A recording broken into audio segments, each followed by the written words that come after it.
In April of 2023, a Dungeons & Dragons campaign known as The Dead Wars set the Guinness World Record for the largest amount of players participating in a campaign at a single time. The record was 1,227 players on over 200 tables, all working together in the biggest organized effort ever seen in the Dungeons & Dragons community. However, breaking the record once wasn't enough for them. The game store behind the event, WeGeekTogether, decided they wanted to try it again next year, on an even bigger scale. And when I found out that this year's game was being held a mere 45-minute drive from where I lived, I knew that I had to be involved in this historical event. This is the story for how I not only played, but DM'd for the largest game of Dungeons & Dragons in history. Back in January, earlier this year, a friend of mine who lives near the game store told me about this year's event, and how they aim to beat the record. I was instantly interested in signing up and followed along with the development of the project very closely. This included attending a few free miniature painting nights that the store held on Tuesdays. This was a great way to meet the organizers and get a general feel about where the game would be held. After waiting with anticipation, registration finally opened up and I went about securing a table for my group. Many of the details about this event were fairly vague, and there were a number of things I was very uncertain about leading up to it. In fact, one of the things I tried looking up was to see if there were any videos covering last year's event, and besides a couple articles of them receiving the Guinness World Record, there was nothing I could find. This is partially what inspired me to record my experience as a sort of general information video for anybody who's interested in participating in the event next year. One of the things that was super unclear to me was how the GM position worked. For those of you unfamiliar with Dungeons & Dragons, there is one player known as the Dungeon Master,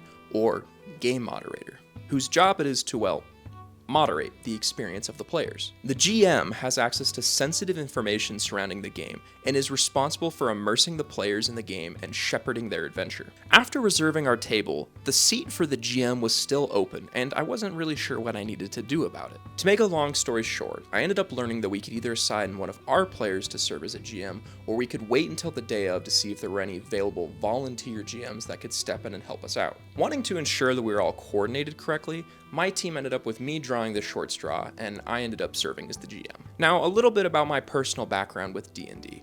I've played a few games on and off over the years with various groups of friends, but up until this year, all my experiences with the game had been very homebrewed versions that, honestly, knowing what I know now, I have no idea how we even managed to play. It was entirely based off our own set of rules that, looking back, make no sense to me. But last fall, I started playing Baldur's Gate 3, a video game inspired heavily by the rule set of Dungeons & Dragons. And on top of that, I began playing in a legitimate Wizards of the Coast campaign known as The Mines of Phandelver every Thursday with a group of friends. While I wasn't in charge of running that campaign, by watching the way the GM worked and taking notes about how different classes and mechanics functioned, I began to feel more and more prepared for the event itself. And I eventually found my way to the online packets that had been prepared for the DMs and began studying up on the event. I won't say that I necessarily felt ready, but I was optimistic and excited to see how the game went.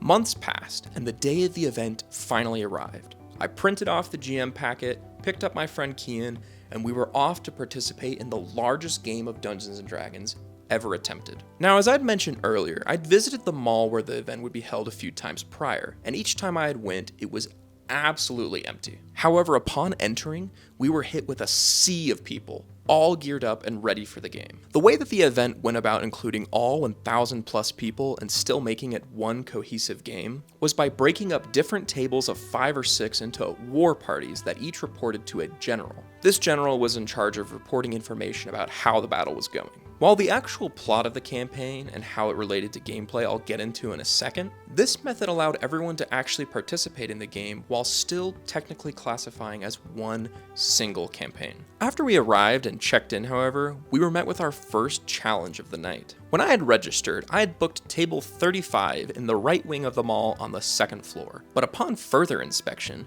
the tables in that section only went to like 25 or something. This left Keen and I very confused as I attempted to track someone down who could help us sort this out. However, things were crazy, and trying to track down one of the event organizers was nearly impossible. everyone was on high alert, and many didn't seem to know what to do about our situation. We ended up learning that 15 minutes leading up to the event, all open tables would be free game, so we ended up just nabbing an empty one and settled in for the massive quest ahead of us. Overall, the event was super cool. There was a lot of fun D&D booths with specific merchandise, and people were walking around all decked out in costumes and weapons, which made me feel super underprepared for this momentous occasion. But all in all, the amount of effort that went into organizing this event was just incredible. So obviously a huge thanks to Andy and his team at WeGeekTogether for organizing it all. Not too long later, the rest of our party arrived, and I'll go ahead and take this opportunity to introduce them and their interesting characters. First up is my friend Kian, who was playing as a high elf paladin named Snartblast,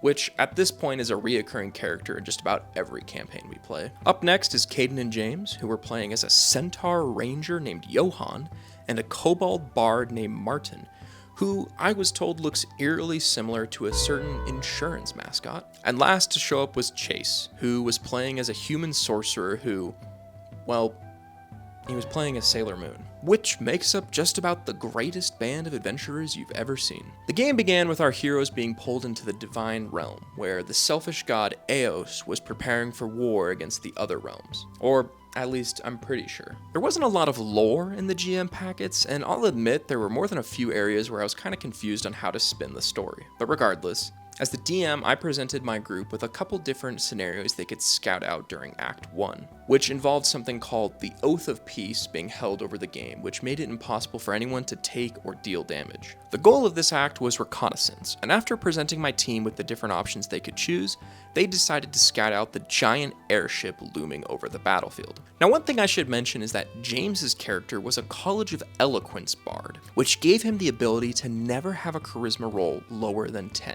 Then, added with his proficiency bonuses, barring a critical fail, the lowest he could possibly roll was a 21. For a first-time DM and in an event of this scale, this was very daunting for me. And honestly, I'm not even sure how you would handle a character like this in a long-standing D&D campaign. Do you just let them talk their way out of every situation? Needless to say, this made it tricky for me to find a balance between what I could and couldn't let my players do.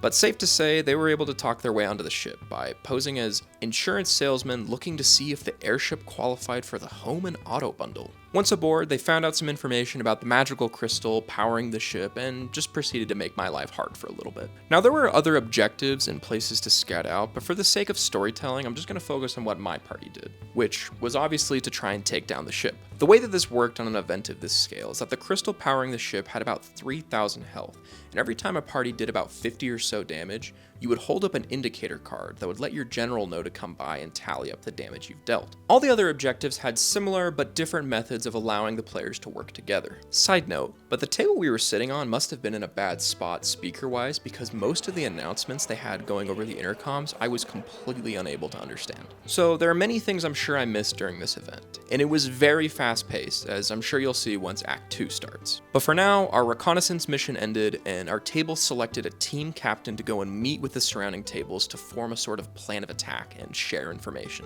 We decided to make James go and do it, and while he did that, I left to go explore for a bit. It was incredibly hot and humid in the mall, as 1,000 sweaty D&D players were all crammed into a tight space during one of the hottest days we've had in a while. And while I decided to grab a corn dog, my team strategized on how exactly we were going to take down this flying ship. When Act 2 started, the Oath of Peace was lifted and the battle began in earnest. My team made it to the airship and were able to sneak on board fairly easily due to a convenient rope they had left behind when scouting earlier. However, once they boarded, they met with their first batch of resistance.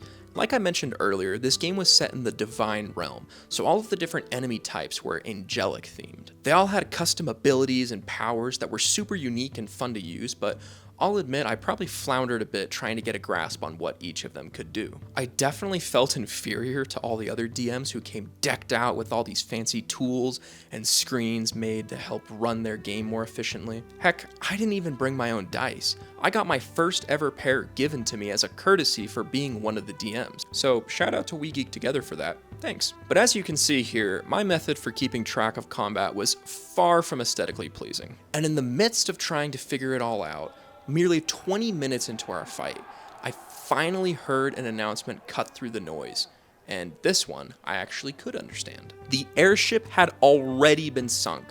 My team hadn't even managed to fight their way off the main deck and make it down to the reactor room, and the ship had already been sunk. This sort of sent me into a panic overdrive because suddenly I realized I needed to adjust my pace to match with the rest of the event. Now, this isn't to say that it wasn't fun. The combat for the different enemy types was really cool, and they even had these live performers going table to table offering bardic inspiration, where they played songs by request and then gave whichever player was in the most dire need of help an 8-sided dice they could use for any roll. This ended up going to Chase, who, despite being our sorcerer with the least amount of health, took it upon himself to be on the front lines for the majority of the battle. Anyway, after the airship sunk, my party made a mad dash for the city, where I figured we could at least try to complete one objective. In the city, they engaged in another tough fight that nearly killed 2 of them, and as they neared the end of it, they announced that Act 3 had now begun. This meant that Eos, the final boss, was now active.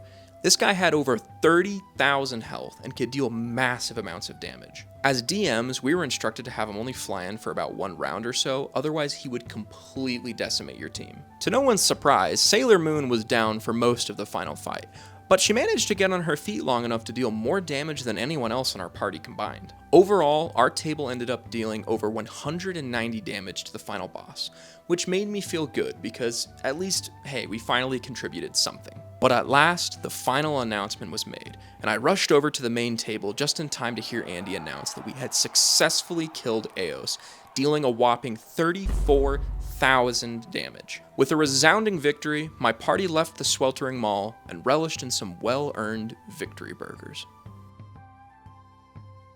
Despite the hectic and fast-paced nature of the event, WeGeekTogether's The Dead Wars was a ton of fun. And for all of you who are wondering, it did manage to beat last year's event with a total of 1,475 players. So yes, I can officially say I have played in the largest game of Dungeons & Dragons ever held. One of the things me and my party agreed on was that this event really made us want to get back into playing D&D again. The possibilities in a game like this truly are endless. And while it was very challenging to work as a DM for someone else's game, and I felt a little constrained by the rules they had set up, I can safely say that it was a successful event, and everyone in my group had fun. If you're curious about learning more about the event, a link to the store's website will be in my bio, where you can watch their own recap of this year's event, as well as additional information. Once again, a huge shout out to the team at WeGeekTogether for throwing this amazing event and putting so much time and effort into it. I'm excited to see what they'll do next year, as it sounds like this isn't an event they plan on curbing anytime soon. So if you're interested in participating next time,